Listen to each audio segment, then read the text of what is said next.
Alisin mo na yung mga luma.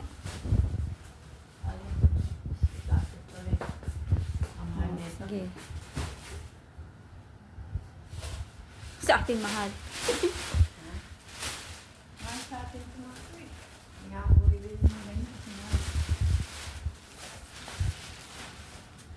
Hindi na fresh, di ba? Pwede pa yan yung loob.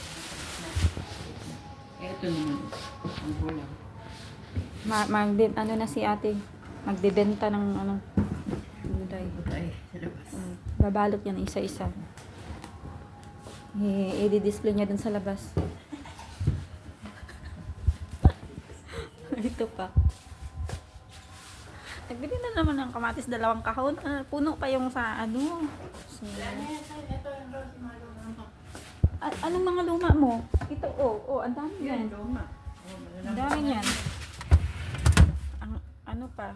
Malambot na yan. Diba? Malambot siya pero pwede pa siya gawing sauce ng spaghetti. Spaghetti kasi. Spaghetti ka. Dalawang box yan saan mo yun ilalagay? Saan mo yun ilalagay? Daming aray ko. Dalawang kahon. Reklamo kayo ng reklamo tapos pag maubusan.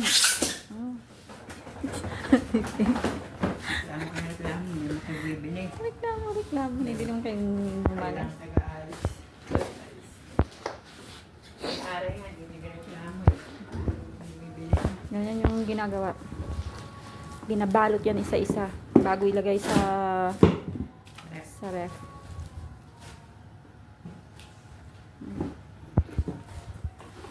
Ito, broccoli.